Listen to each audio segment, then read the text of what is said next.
Hey there, fellow sea glass lovers. Thanks so much for joining me today. I'm Jackie, and this is part 7 in my Lighthouse workshop series. Now, if you haven't been following me along in this series, but you'd like to see it, just go to my YouTube channel, Sea Glass Art by Jackie, and in there, look under playlists, and there's a playlist labeled Lighthouse Workshop, and all of the videos from that series are in there. You can watch them all, or just the ones that interest you. Totally up to you.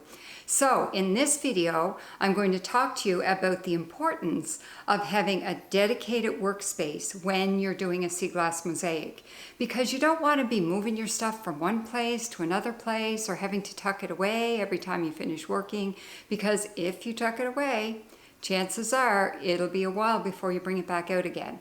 So if you have it laid out there, you can sit down and putter away at it for a half hour at a time whenever you feel like it.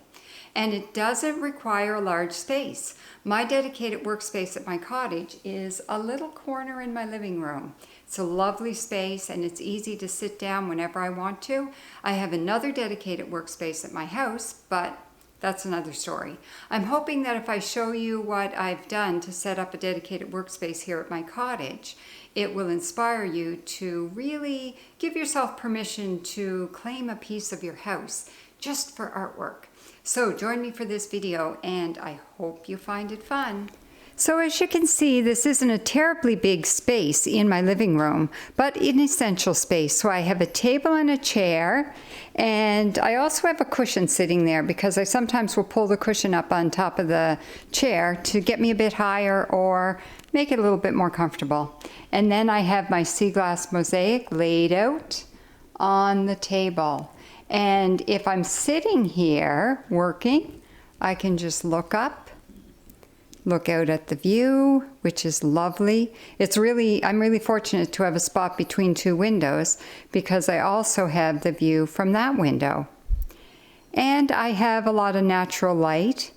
Plus I have a lamp sitting in the corner to give me extra light, a lamp filled with sea glass, no less. And then on my table, I have another little side table there where I can have the jars of the trays of sea glass, and then I can have extra jars of sea glass if I want to reach for them sitting on my windowsill.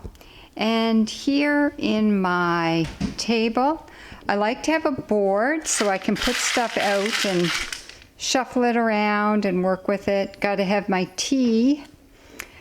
Your drink of choice may not be tea, wine is fine, whatever you like. And then I have all my stuff sitting here, so I don't have to go looking anywhere. I've got paper towels to clean up any messy bits. I have my glue.